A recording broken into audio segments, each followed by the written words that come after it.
So welcome. I will start with a land acknowledgement for where York University is situated. And after that, I will turn things over to our moderator, facilitator for this afternoon's session. York University recognizes that many indigenous nations have long-standing relationships with the territories upon which York University campuses are located that precede the establishment of York University. The university acknowledges its presence on the traditional territory of many indigenous nations. The area known as Karanto has been caretaken by the Anishinaabe Nation, the Haudenosaunee Confederacy, and the Huron-Wendat. It is now home to many First Nation, Inuit, and Métis communities. We acknowledge the current treaty holders, the Mississaugas of the Credit First Nation. This territory is subject of the Dish with One Spoon, One Palm Belt Covenant, an agreement to peaceably share and care for the Great Lakes region. Again, you are welcome to this afternoon's session on qualitative interviewing practices and practicing. For this afternoon, I'm going to hand you over to the facilitator and moderator who needs no further introduction, Professor Carl E. James, who currently holds the Jean Augustine Chair in Education, Community and Diaspora in the Faculty of Education here at York, will steer us through this afternoon's session. Professor Carl James, take it over from here. Thank you very much, Professor Bauer. I think that we should go right into hearing our presenter, and therefore I should start off with introducing our presenter, and I'll give you a brief her brief bio. And the presenter this afternoon is Professor Giselle Thompson. And Giselle is the Assistant Professor of Black Studies in Education at the University of Alberta and a Research Associate at the Toronto District School Board Center of Excellence for Black Students' Achievements. She obtained her PhD in Sociology from York University and is a 2021 recipient of the Comparative and International Educational Society's African Diaspora Emerging Scholar Award. Dr. Thompson describes herself as a Black Caribbean feminist scholar of the glocal educational experiences of people of African descent, paying keen attention to African diasporans in the Caribbean and Canada. Her work contributes to the ongoing project to understand how coloniality, racial capitalism, white supremacy, and modernity operate globally and are implicated in the ongoing miseducation of Black people. To that end, her research is a combined articulation of the sociologies of race, education, diaspora, and international development that is situated in anti-racism, anti-colonialism, and decolonization. So without saying further, thanks very, very much for being here. And we're really looking forward to your presentation, Giselle. And of course, it's great to be able to introduce you and to see you again. Welcome back to York, though virtually anyway. Thank you so much. Thank you so much. Let me just share my screen. Can everyone see? Okay. Great, great. Thank you for your kind introduction, Dr. James, and also for your continued support and mentorship. And I will begin just in a moment. Okay, so good afternoon, everyone. It's a pleasure to be here virtually at my alma mater, York University. I offer greetings from the Faculty of Education at the University of Alberta, which occupies the unceded Treaty 6 territory, the traditional lands of First Nations and Métis people. Thank you to Dr. Sylvia Bawa and the Resource Center for Public Sociology for hosting such an important event. Also, a very special thank you to Dr. Catherine Bishoping for inviting me. Kathy and I have had an ongoing dialogue about doing research in Black communities for close to 8 years now. It began in her Narrative Analysis Strategies seminar, a class that I had the opportunity to take in 2015 during my time as a PhD student in the graduate program in sociology. The title of my talk today is Conducting Culturally Responsive and Racially Appropriate Interview Research in Black Communities. Before I proceed, I would like to establish, using the words of cultural theorist Stuart Hall, that, and I quote, "What I say in this presentation is in context position. We all speak from a particular place and time, from a history and a culture which is specific," end quote. Therefore, as a Black woman and citizen of both Canada, the country of my birth, and Jamaica, the country of my familial ancestral origin, I do not claim to speak definitively concerning how to conduct interview research in and with all Black communities. I would be guilty of perpetuating a one-size-fits-all methodology that is both unidirectional and parochial in nature if I did. I submit that Black scholars should avoid this, lest in our efforts to decolonize research methods, we mimic the traditional colonial tendency that is embedded in the academy to dictate whose knowledge is valid and whose is not. Throughout the remainder of this talk, I will share lessons from my personal itinerary of discovery that has given me the opportunity to interview Black people in rural Jamaica in school community settings and elders in the Black Jamaican community in the Greater Toronto Area, the GTA. And with the consent of the research coordinator at the Toronto District School Board's Center of Excellence for Black Student Achievement, I will also share anecdotes from the ongoing research work that is being carried out by an all-Black cadre of research associates and consultants, of which I am a member. These experiences will be delineated in order to signal the necessity of engaging in racially responsive and culturally appropriate interviewing in Black communities using a transnational and diasporic lens. However, before I proceed, it is necessary for me to offer definitions for racially responsive and culturally appropriate interviewing. From a sociology of knowledge perspective, Claire and Dennis argued that the knowledge of subordinated groups, and I quote, serves as a corrective to elite Western knowledge systems, end quote. And today we understand that these knowledge systems have inflicted harm on Black people for centuries through violent and extractive methodological practices, such as the horrific Tuskegee syphilis study, and through other countless examples of racist and eugenicist research, including the work of Philippe Rushton at Western University in Ontario, right up until his death in 2012. Bearing this in mind, I offer these definitions in the hopes that they provoke inquiry into a new and higher paradigm in which interviewing methodology and the process of constructing knowledge will become more just. Racially responsive interviewing is an approach to interviewing that recognizes Black people's historical and contemporary experiences of systemic, institutional, and interpersonal racism, and therefore does not reproduce racial harm in the process of developing interview questions, conducting interviews, and analyzing and disseminating data. Culturally appropriate interviewing is defined here as interviewing that is attuned to the pluralities of Blackness, which include, but are not limited to, ethnicity, nationality, class, religion, age, ability, gender, and sexuality, and considers these distinct experiences in the overall research design so that participants' well-being is centered. For example, how researchers obtain informed consent, design research questions, choose or curate a research location, and process and publish data. In this presentation, I will discuss how, as a methodologist, I have made ardent attempts to deploy these strategies, beginning with some of my pre-pandemic research.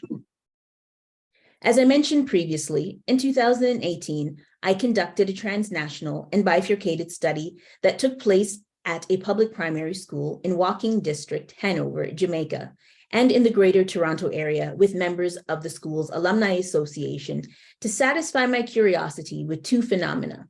The first being the under-resourcing of public primary education and its effects on educational experiences in Jamaica, and the second, alumni associations in Jamaican diasporic communities' fiscal responses to this challenge. In total, I interviewed 43 Black people who were approximately between the ages of 12 and 75 years old. I gained access to the school and alumni association communities through familial and social connections in Jamaica and Canada. And after developing a relationship with the school's principal and the Alumni Association's president, I was welcome to conduct the study in both locations. In the interest of time, I will forego discussing the arduous ethics approval process for this multi-pronged qualitative study, which in addition to semi-structured interviewing included observation, ethnography, and autoethnography. I arrived in Jamaica in the spring of 2018 and spent 2 weeks observing the school culture by participating in it before I began interviews.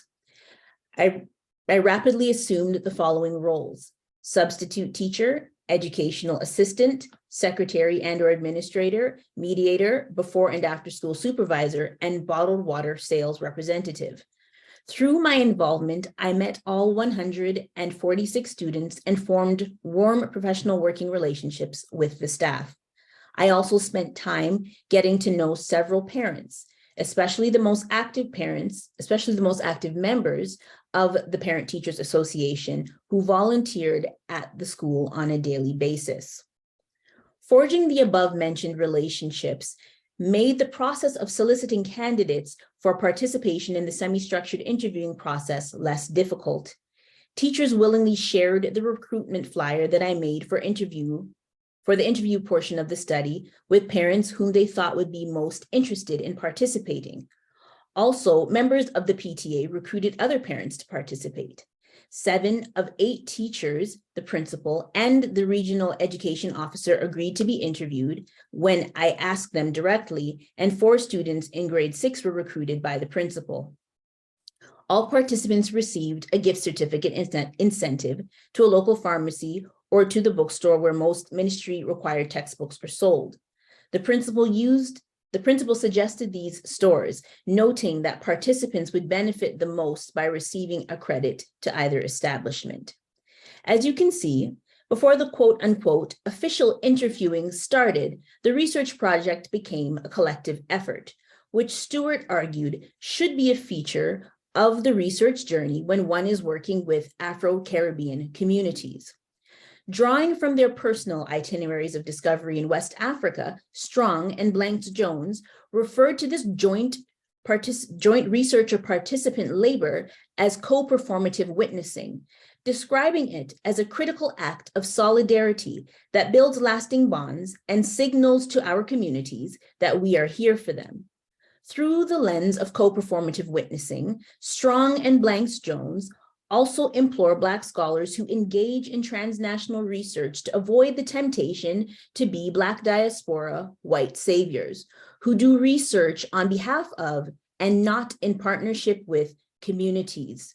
Because, and I quote, "We do not have the luxury of exploiting research itineraries that lead home to our respective motherlands as navel-gazing projects, or worse, as forms of colonial extraction," end quote, for the sake of appeasing the Academy's neoliberal publish or perish requirements.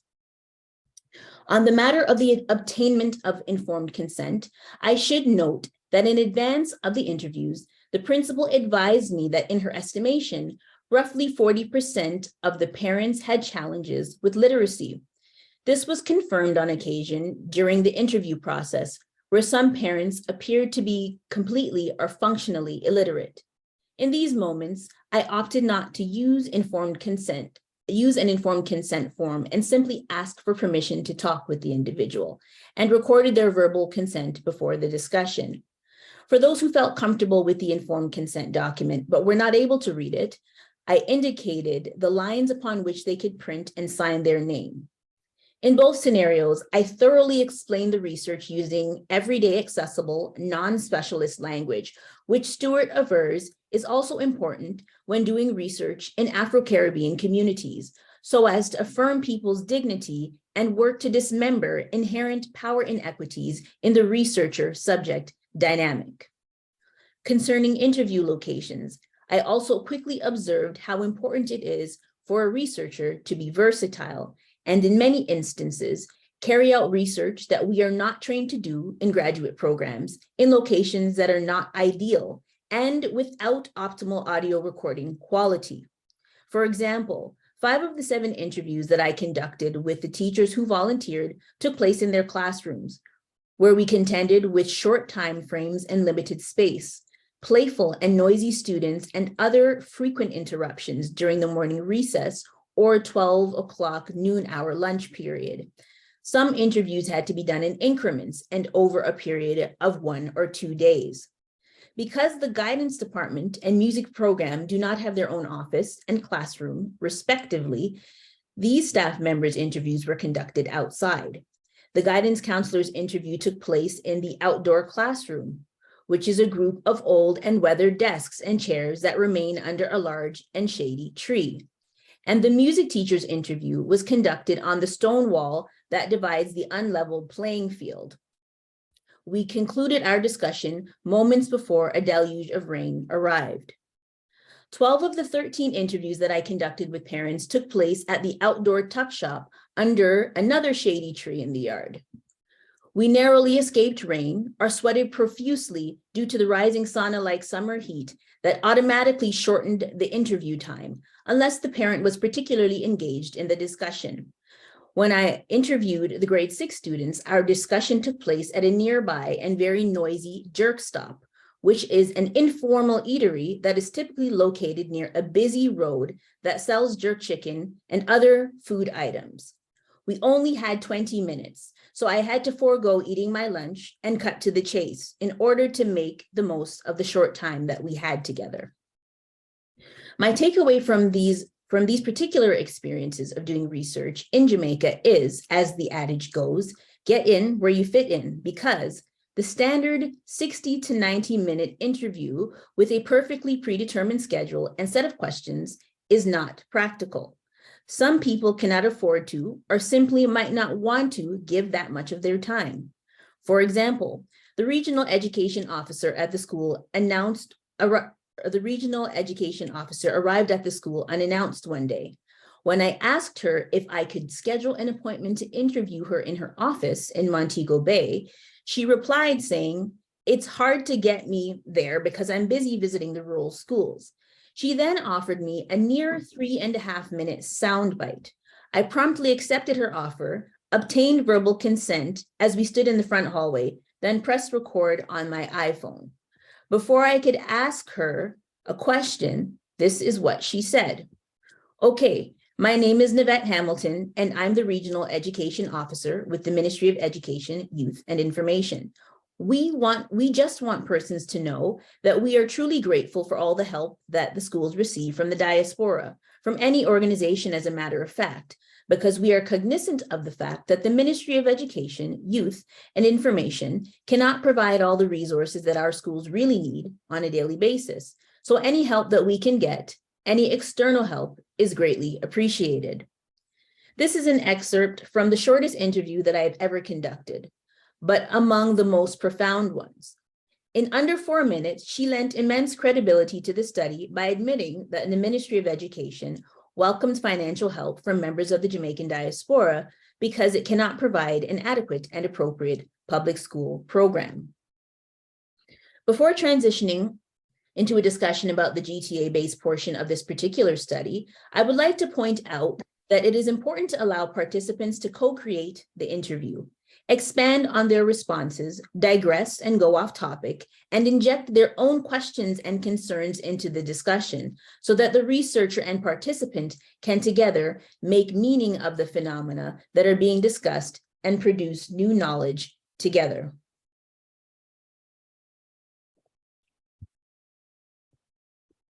In the summer and early fall months of 2018, my conversations continued with the members of the Primary Schools Alumni Association, the majority of whom are community elders.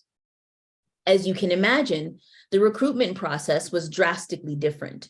I attended a gathering of the executive board in one of the members' private residences, where I explained the study once again and solicited participation. 4 of 7 people volunteered to chat with me. And through the process of chain referral, I came in contact with 7 more community elders who wanted to discuss their involvement in education work back home. This undertaking was multispatial. By this, I mean, I met with each interview participant at their leisure and wherever they determined to be their turf.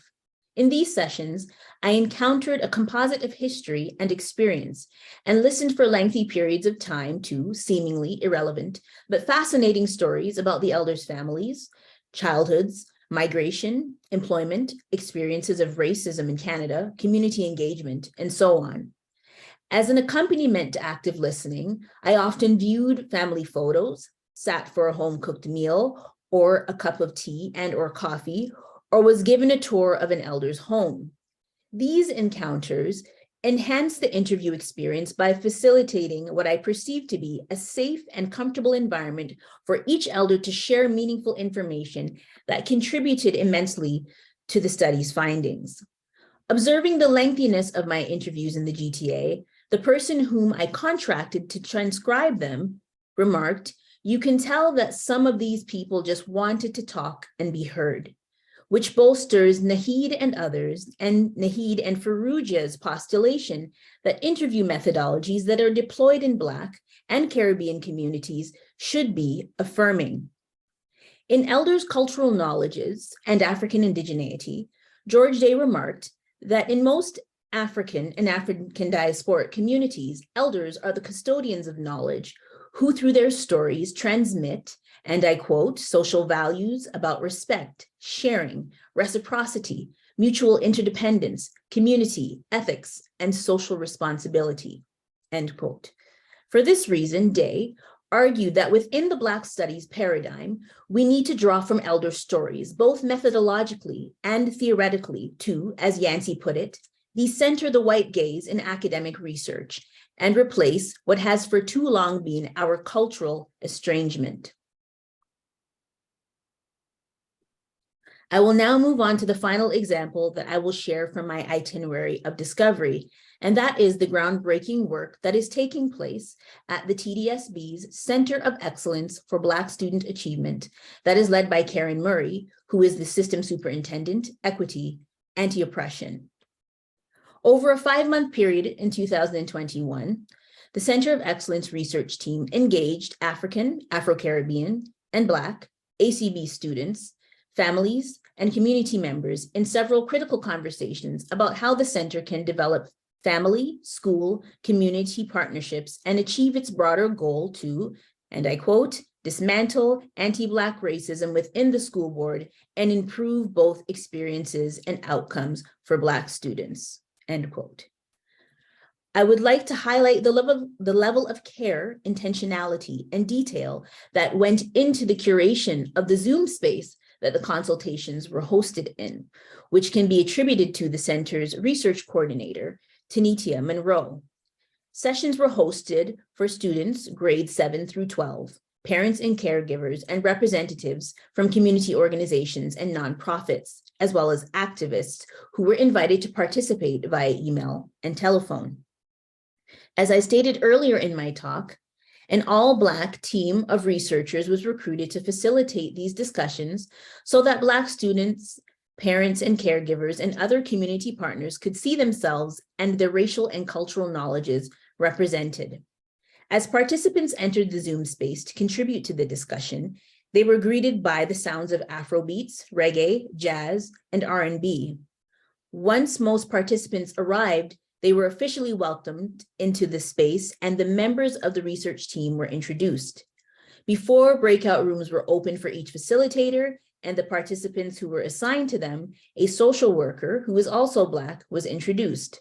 This person waited on standby in a separate breakout room, peradventure their services were needed by anyone experiencing distress as a result of the heavy nature of some of the discussions that would take place in the breakout rooms. Despite their support not being readily used during our session, the participants, many of whom were not aware of the presence of Black social workers at the TDSB, had the opportunity to exchange contact information and connect with them outside of the Zoom setting. While the facilitators were in our respective breakout rooms, We shared slide decks that displayed 3 questions to solicit advice from participants on the following: how the center's mandates can be implemented, how the center can support ACB students' learning needs and well-being, how the center can advocate for ACB families, and how to promote meaningful, collaborative, and sustainable community partnerships with our stakeholders in the Black community. In the breakout rooms, participants responded to the preset questions as well as the facilitators' follow-up questions. Some even posed their own questions. As a result of this, conversations often surpassed the 50 minutes that we were given. The labor of co-performative witnessing that I mentioned previously was present in our consultations, because together we strive to imagine new possibilities for the TDSB's Black students and their families. Even in the wrap-up discussions that took place before the Zoom meeting closed for the evening, students, parents, caregivers, and community members continued to share their thoughts and opinions. They also shared their anger, hurt, and frustration, in addition to their joy, laughter, and happiness. As a result of this experience, I understand why Anthem, Tweet, and Stewart and Haynes described emotion as a methodological tool that counteracts the traditional academic understanding that interviewing and all qualitative research in general should be sterile. Conceptualizing emotion as methodology acknowledges the humanity of Black people and underscores our ongoing struggle for liberation. The countless thank yous that the research team received, coupled with comments like, "I and/or we needed this space," "It's good to be able to vent," "I feel seen," "I feel heard," and "this session was like therapy," reinforced Dillard and Stewart's postulations that the spirit of our research should be affirming and transformative for participants as well as researchers. This rung true in our staff debriefs, in which the research team and social worker convened to discuss the consultations. We often use this space to support one another, especially when some of us found the interviewing work to at times be triggering and reminiscent of our own encounters with anti-Black racism in K-12 education. This became a communal space of healing, recovery, and remembering, and signaled the necessity for self-care when one is doing research in Black communities. As I bring this presentation to a close, I would like to reiterate that these are my ruminations about some of my own research encounters. I have shared them in the hopes that they offer theoretical and methodological insights that can be extrapolated and appropriated by other researchers who intend to engage in interviewing praxis with Black people in local and transnational contexts that do not reproduce racial harm or negatively impact our well-being. Thank you. Thank you very much, Professor Thompson. Now we invite all of us to engage in a conversation with